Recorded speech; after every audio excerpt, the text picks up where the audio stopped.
Oprah Winfrey is pretty much known as the queen of television at this point, but she should also be known for the homes she's had built. She owns 6 houses. That's right, 6. But one in particular has caught our eye. We're obsessed with her $100 million mansion. You heard that right, $100 million. And you know what? From a look at some of the pictures, we can easily see how that's the case.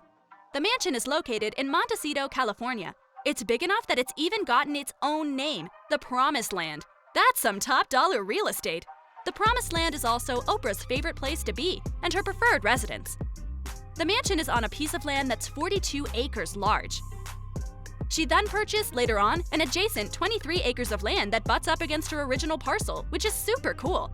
This second parcel used to be known as the Seamare Farm, and it comes with an equestrian ring, a caretaker's cabin, a pool, a ranch-style house, a horse stable, and both a fruit orchard and an avocado orchard. But we're more interested in the main bulk of the Promised Land, and we figure you are too. Especially when we tell you this. The house wasn't even on the market when she bought it. She was so in love at a party that she used her powers of persuasion to get the owners to sell up. The house is opulent to look at, with a front walk that is surrounded by a short cobblestone fence. It was originally built in 1912, which is the same year that the Titanic sunk, but has undergone countless renovations since then, landing firmly in the Neo-Georgian style of architecture we love today. After all, would we associate Oprah with anything else? You knew it was going to scream class. It's got 6 bedrooms. Yep, just 6. Classy and conserved. It really is perfect. 14 bathrooms, a library, a theater, 10 fireplaces, a kitchen which is on a gourmet level, and a wine cellar. Oh yeah, you've heard about that wine cellar before. Don't worry, we'll get there. The backyard is commonly referred to as a sanctuary, at least by Oprah. There aren't many pictures of it as she doesn't like people snapping photos in her home. She claims it's invasive, and sad as it makes us, we do understand.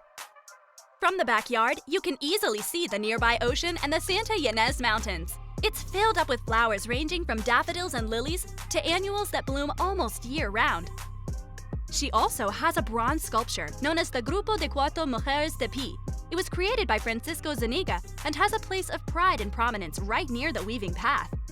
Not too far away lies Hallelujah Lane, a path of white hydrangea bushes planted to pay homage to Oprah's grandmother. Family is so important to her. She also has created several genuses of roses, and you can find them in flowering, beautiful bushes all along the garden paths. Not too far from the Hallelujah path is the Tea House. Now, you might think it boring, but let's be real. Nothing owned by someone as fashion-forward as Oprah Winfrey could ever be boring. See, this tea house is one of her favorite places to sit and read. It's fully furnished, air-conditioned, out in the garden surrounded by brightly colored and well-tended flowers. There's no TV or radio allowed, as it doubles where she goes to meditate and think on things. No distractions allowed. She personally selected every little detail for the tea house, including the type of gravel that leads up to it. That's one specific vision. What about you? What little details have you picked out for your own gardens? Let us know in the comments. Fascinating, right? Even more so is when we take a step inside and venture into her library. That's the dream, right? Books just as far as the eye can see. Every genre, every topic. We know for a fact that there are 2 paintings in the room, both by Harry Roseland, and at least one ridiculously comfy-looking couch with some wingback chairs. We wouldn't mind having a cup of tea on a rainy day there. Of course, you wouldn't actually be reading.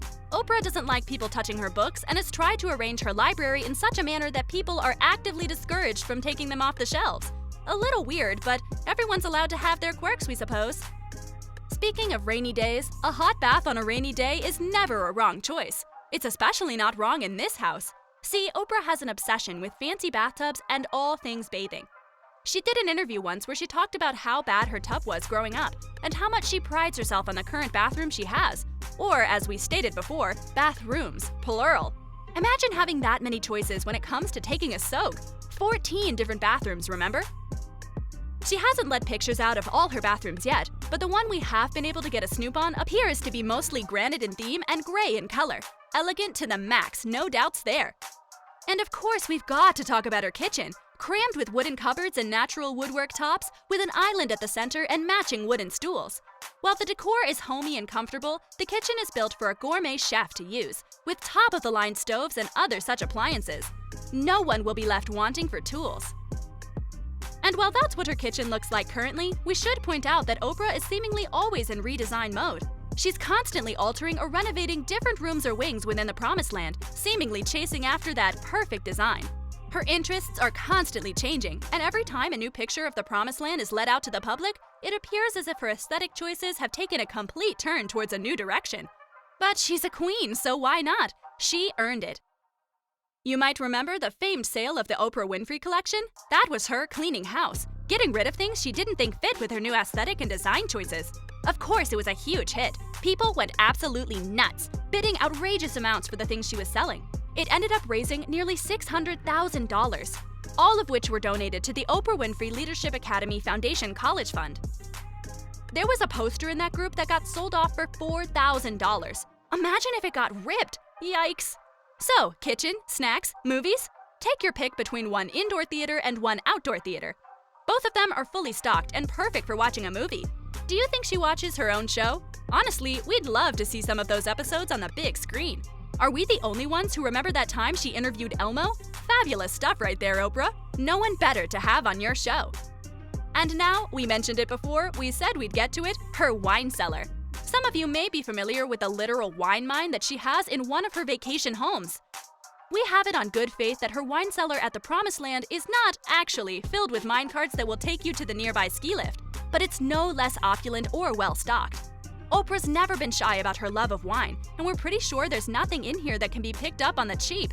What a selection! Just don't mix them.